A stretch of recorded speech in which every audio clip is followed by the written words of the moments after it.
নমস্কার প্রিয় বন্ধু মিডিয়ায় আপনাদের স্বাগত এবং আপনারা দেখছেন প্রিয় বন্ধু বাংলা সত্যের সন্ধানে সর্বদা আমি শুদ্ধশীল। বন্ধুরা, 2021-এর বিধানসভার নির্বাচনে তার আগেই তৃণমূল কংগ্রেস বুঝেছিল তাদের অবস্থা রীতিমতো নড়বড়ে এবং সেই জায়গা থেকে বেরিয়ে আসতে তারা রাজনৈতিক পরামর্শদাতা হিসেবে আইপ্যাককে নিয়োগ করেছিল। এরপরেই আমরা বিভিন্ন কর্মসূচি দেখলাম আইপ্যাকের, এবং সেখানের মধ্যে একটা অন্যতম কর্মসূচি ছিল দিদিকে বলো। এই দিদিকে বলো কর্মসূচিতে বলা হয়েছিল যে বেসিক্যালি কারোর কোনো কিছু অসুবিধা থাকলে তারা নাকি সরাসরি একটি নাম্বার দেওয়া থাকছে, সেখানে ফোন করতে পারবে এবং সেখানে তাদের গ্রিভেন্সটা জানাতে পারবে। কিন্তু বাস্তব ক্ষেত্রে সেখানে ফোন করে যেটা হচ্ছিল, যিনি ফোন করছেন তার নারী নক্ষত্র সমস্ত কিছু জেনে নেওয়া হচ্ছিল, কি নাম, কি ধর্ম, কি কাস্ট, কোথায় বাড়ি, কি বিধানসভা, সমস্ত কিছু ইনফরমেশান। এবং তারপর বেসিক্যালি যেটা জানার চেষ্টা করা হচ্ছিল যে তিনি সেখানে তৃণমূলের কাজে কতটা খুশি আর বিজেপির কাজে কতটা অখুশি, সেই জায়গাটা, সেই ব্যালেন্সটা বোঝার চেষ্টা করা হচ্ছিল, যেটা রাজনৈতিক পর্যবেক্ষকরা বলছিলেন যে এটা একটা ইলেকশনের ডেটা ব্যাংক তৈরি করা। এবং কোথাও গিয়ে সেটা একটা নির্বাচনী সাফল্য তৃণমূল কংগ্রেসকে দিয়েছে। নির্বাচনী জেতার জন্য এই যে ভোটারদের আরও ভালো করে জানা, তাদের ক্ষোভের জায়গাটা জানা এবং সেইটাকে অ্যাড্রেস করার চেষ্টা করা। আলটিমেটলি সলিউশন কতটা হলো সেটা বড় কথা নয়, এই ক্ষোভটাকে কতখানি প্রশমিত করা গেল সেটার উপরই ডিপেন্ড করে কিন্তু ভোট বাক্সের একটা ইকুয়েশন চলে, এবং সেটাতে কিন্তু তৃণমূল কংগ্রেস খুব সাকসেসফুল হয়। এরপরে এই 2021-এর সাফল্য পাওয়ার পর খুব আমরা দেখলাম যে সেই কর্মসূচিটাকেই বিভিন্ন রকম মোড়কে নিয়ে আসার চেষ্টা করছে এই রাজনৈতিক পরামর্শদাতারা। কখনো অভিষেককে বলো করা হচ্ছে সেই ফর্মুলা, সেই একই, সমস্ত কিছু জেনে নেওয়া, এবং কখনো সেটা হচ্ছে মুখ্যমন্ত্রীকে বলো। এবার ব্যাপারটা যেটা হচ্ছে, বাংলার মানুষের সঙ্গে এই জিনিসটা করতে করতে বাংলার মানুষ বুঝে গেছে যে আলটিমেটলি এখান থেকে সলিউশন তো কিছু পাওয়া যাবে না, উল্টে তাদের একটা নারী নক্ষত্রের খবর সমস্ত কিছু চলে যাচ্ছে এবং সেইটাকে একটা ভুলিয়ে ভালিয়ে ব্যাপারটাকে ম্যানেজ করার চেষ্টা চলছে। তো ফলে মানুষ সচেতন হয়ে যাচ্ছে, এই সার্ভেগুলোতে আর কোনো সাড়া পড়ছে না। ইনিশিয়ালি লোকের একটা ধারণা তৈরি হয়েছিল যে দিদিকে বলো মানে আমি ফোন করব সরাসরি, আমি তৃণমূল নেত্রী মমতা বন্দ্যোপাধ্যায়ের সঙ্গে কথা বলতে পারবো, সেখানে একটা আবেগ কাজ করছিল। বা পরবর্তীকালে অভিষেককে বলো আমি ফোন করব সরাসরি সাংসদ অভিষেক বন্দ্যোপাধ্যায়ের সঙ্গে কথা বলতে পারবো, এই ধারণা নিয়ে কিন্তু প্রান্তিক মানুষগুলো ফোন করছিল এবং তারপর তারা ফোনের বিল পুড়িয়ে যেটা দেখছিল যে অশ্বডিম্ব প্রসব হচ্ছে। ফলে যেহেতু সেই ধরনের কোনো ফর্মুলা, সেই ধরনের কোনো ইকুয়েশন কাজ করছে না, সেখান থেকে আর খুব বেশি ডেটা পাওয়া যাচ্ছে না, মানুষ সচেতন হয়ে যাচ্ছে।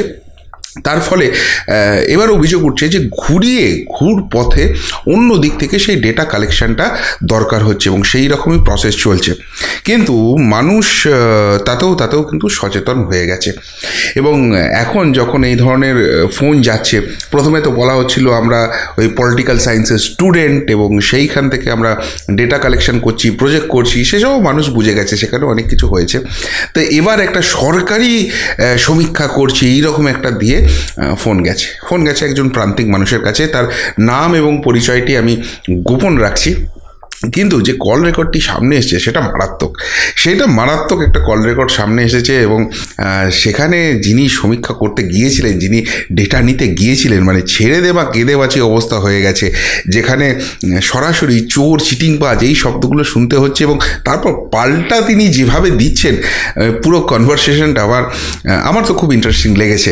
আপনাদেরও শোনাবো সেই কনভারসেশনটা, এবং তাহলেই বুঝতে পারবেন যে এই ধরনের সমীক্ষা করে, এই ধরনের ফোন কল করে আর এবার বাংলায় খুব একটা কি ইম্প্যাক্ট করতে পারবে শাসক দল। যদিও এখানে শাসক দলের নাম কোথাও নেওয়া হয়নি, বাট যেভাবে ডেটাটা কালেক্ট করার চেষ্টা করা হচ্ছিল সেই জায়গা থেকে কিন্তু স্পষ্ট হচ্ছিল কোথাও গিয়ে বোধহয় শাসক দলের একটা সংযোগ রয়েছেন। এবং যিনি এই কল রেকর্ড দিয়েছেন তিনিও সন্দেহ প্রকাশ করছেন যে এটা বোধহয় এইভাবে ঘুরপথে একটা সমীক্ষা করছে। আগে আপনাদের শোনাই যে সেখানে কী তিনি উত্তর দিলেন বা কী প্রশ্ন ফেস করলেন। কথা দিচ্ছি হাসতে হাসতে পেট ব্যথা হয়ে যাবে, এবং তারপর অবশ্যই সেটা নিয়ে আরও ব্যাখ্যায় আসছে, কিন্তু আগে আপনাদের শোনাই কি বললেন তিনি। হ্যালো স্যার, আমি কনভার্জেন্স সার্ভে ডিপার্টমেন্ট থেকে কথা বলছি, শুনতে পাচ্ছেন? হ্যাঁ, কি বলছেন? কনভার্জেন্স সার্ভে ডিপার্টমেন্ট থেকে বলছি স্যার। আমরা সরকারের পারফরমেন্সের ব্যাপারে কিছু জানতে চাই। আপনাদের এখানে রাতের সমস্যা, জলের সমস্যা, বাড়ির সমস্যা, কোনো রকম সমস্যা আছে কি? এটা কোন সরকার থেকে বলছেন? স্যার, আমরা কোনো সরকার থেকে বলিনি, আমরা যাই পশ্চিমবঙ্গের হাজার হাজার মানুষের কাছে সার্ভে নিচ্ছি কোন সরকার ভালো কাজ করছে, কোন সরকার খারাপ কাজ করছে। পশ্চিমবঙ্গে কোন সরকার আছে এখন? তাই বলছি আপনাদের এখন মানে আপনাদের এখানে কোনো সমস্যা আছে কি? আপনারা ফোন করেন কেন? এই তো ইয়ে সরকার তো চোর চিটিংবাজ ছ্যাঁচো তো। এই যে রাজ্যে যে সরকার তৃণমূল সরকার, একটা রাস্তা নেই, ঘাট নেই, জেট পরীক্ষাতে চাকরি দেয় না, আমরা চাকরি পাচ্ছি না, পাস করে বসে আছি, সব জায়গায় চুরি করে বসে আছে, বালি চুরি, কয়লা চুরি, সব চুরি করে বসে আছে। জল তো পাওয়া যায় না, জলের সমস্যা নেই, সব জায়গায় চুরি করেছে, এমন কোনো জায়গা নেই চুরি করেন। কি বলবো আপনাদের? আপনারা যে সার্ভে করছেন কি উত্তর দেবো আপনাদের? আচ্ছা স্যার, বলছি আমি আপনাকে জাস্ট কিছু প্রশ্ন জিজ্ঞেস করবো, আপনি ভালো লাগতো আপনি উত্তর দেবেন, হ্যাঁ, না বলুন, আপনি বলুন। না বলে দেবেন, কোনো অসুবিধা নেই। আচ্ছা বলুন। স্যার আপনি গ্রামে থাকেন না শহরে থাকেন? গ্রামে থাকি। আপনাদের গ্রামে লোকসভা কেন্দ্রের যে এমপি আছে তার কাজে আপনি সন্তুষ্ট আছেন? হ্যাঁ, আপনাদের গ্রামে লোকসভা কেন্দ্রের যে এমপি আছে তার কাজে আপনি সন্তুষ্ট আছেন? কাজে সন্তুষ্ট নেই। আপনার বয়সটা কত? আমার 27। আচ্ছা, আপনি খবর দেখেন? অবশ্যই খবর দেখি। কিসের মাধ্যমে দেখেন? টিভি, নিউজ পেপার না মোবাইল? টিভি নিউজ চ্যানেল তো সঠিক খবর দেয় না, টাকা পয়সা খেয়ে ভুলভাল খবর দেয়। আর আমরা তো এই এরিয়া থাকি, আমরা তো জানি সমস্ত খবর। আমরা মেন স্ট্রিম মিডিয়া দেখি, নিউজ চ্যানেলও দেখি, ABP Bangla, RP Republic Bangla, ABP Ananda, সবকিছু দেখি। ওকে স্যার, আমি আপনার ভালো লাগলে আপনি উত্তর দেবেন, নাহলে আপনি না দেবেন। হ্যাঁ, বলুন। ওকে, হ্যাঁ বলুন। যদি আগামীকাল লোকসভা নির্বাচন অনুষ্ঠিত হয় তাহলে পশ্চিমবঙ্গের জন্য কোন দলটি সেরা হবে বলতে পারবেন? কোন দল সেরা হবে বলতে পারবেন? কি বলছো, কোন দল?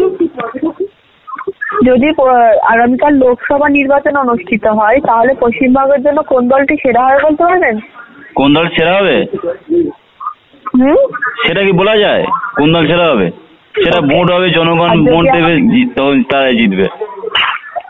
আর যদি আগামীকাল বিধানসভা নির্বাচন অনুষ্ঠিত হয় তাহলে পশ্চিমবঙ্গের জন্য কোন দলটি সেরা হতে পারে বলতে পারবেন আপনার মতে? বিধানসভা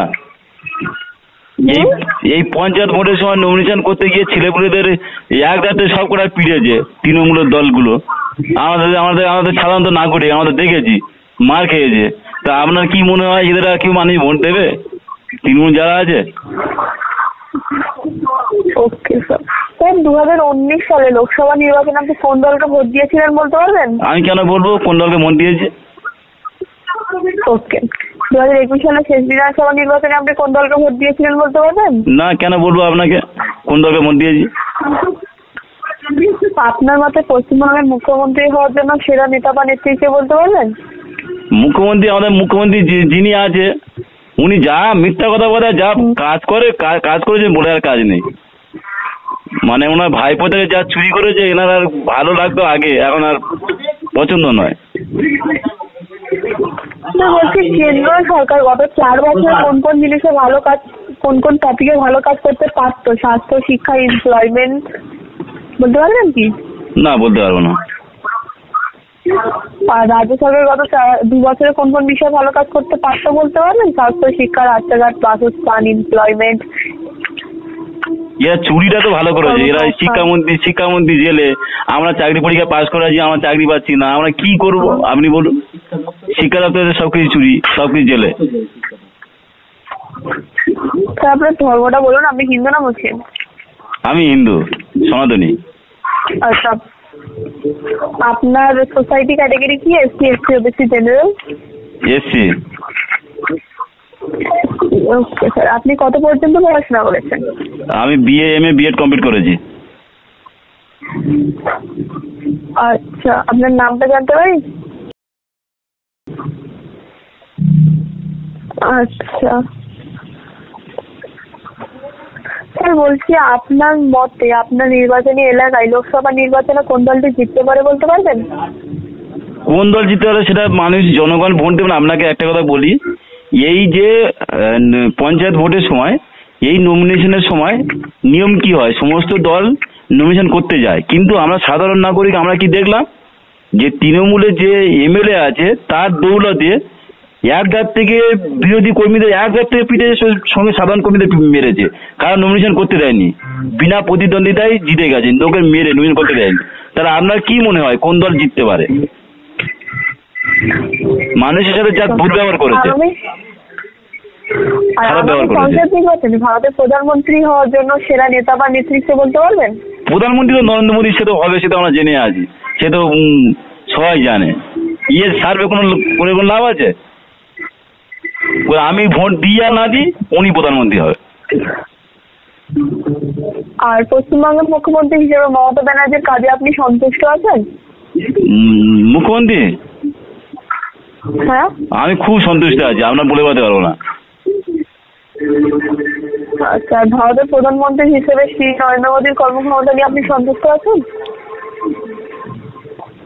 সেটা হচ্ছে সন্তুষ্ট বলতে, সেটা হ্যাঁ সন্তুষ্ট আছি। আচ্ছা স্যার, স্যার বলছি আমাদের সার্ভে থেকে যদি আপনাকে পরে কল যায়, আপনি আমাদের সাথে যোগাযোগ করতে পারবেন কলের মাধ্যমে? অবশ্যই। ওকে স্যার, ধন্যবাদ, আপনার সাথে কথা বলে ভালো লাগলো। অবশ্যই, থ্যাংক ইউ, ধন্যবাদ।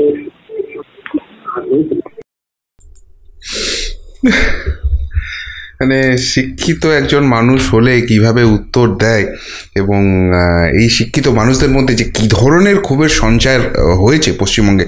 বলছিলেন উনি যে আমি একজন সাধারণ নাগরিক, কিন্তু ভোটের সময়, পঞ্চায়েত ভোটের সময় সেখানকার স্থানীয় তৃণমূল যিনি এমএলএ ছিলেন তার কল্যাণে যেভাবে বিরোধীদের মারধর করা হয়েছে, ভোট দিতে দেওয়া হয়নি, তারপর আর কি বলার আছে। আবার যখন বলছেন যে এখানকার মুখ্যমন্ত্রী মমতা বন্দ্যোপাধ্যায় সম্বন্ধে তার কি ধারণা, এমনভাবে তিনি একটা কৌতুকপূর্ণ বললেন যে দারুণ সন্তুষ্ট আছে, সেখানেই বোঝা যাচ্ছে মানুষের পালসটা কী। এবং যে যখনই এই সরকারের উন্নয়ন নিয়ে কথা বলা হচ্ছে উন্নয়ন আর কি বলবো, এরা তো চুরিটা ভালোই করতে পারে, শিক্ষামন্ত্রী জেলে আছে, এবং একজন বেকার মানুষের যন্ত্রণা, একজন 27 বছরের ছেলে বিএ কমপ্লিট করেছে, এমএ কমপ্লিট করেছে, বিএড কমপ্লিট করেছে, তারপর চাকরি নেই। এবং এই যে জায়গাটা, এই যে বঞ্চনার জায়গাটা, এই যে চাকরিহীনতার জায়গা, সেই জায়গা থেকে কিন্তু ক্ষোভের পারদ চড়ছে।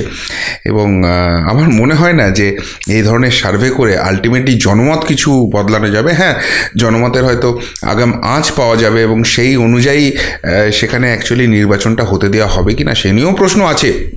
কিন্তু কেন্দ্রীয় নির্বাচন কমিশন থাকবে, কেন্দ্রীয় বাহিনী থাকবে, সুতরাং আশা করা যায় মানুষ তার নিজের জনমতটা দিতে পারবে।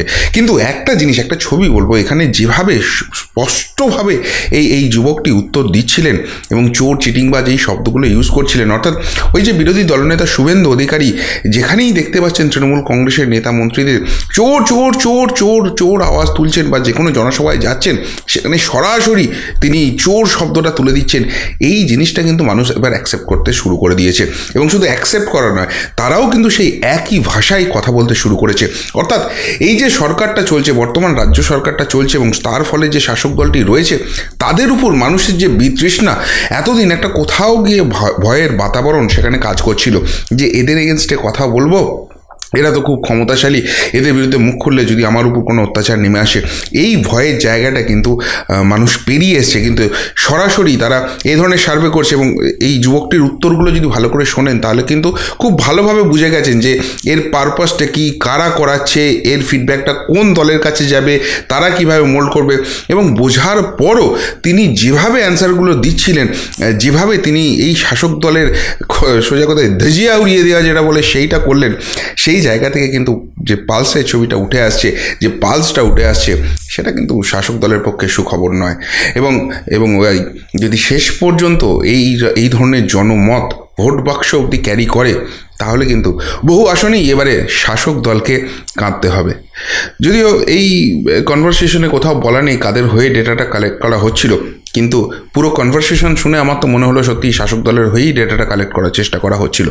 সত্যি কি তাই? আপনারাও কি একমত? যদি হন অবশ্যই কমেন্ট বক্সে কমেন্ট করে জানাবেন। এমনকার মতো এখানেই শেষ করলাম, ফেরত আসছি নতুন প্রতিবেদন নিয়ে খুব তাড়াতাড়ি। ভালো থাকবেন, সাথে থাকবেন, পাশে থাকবেন। নমস্কার।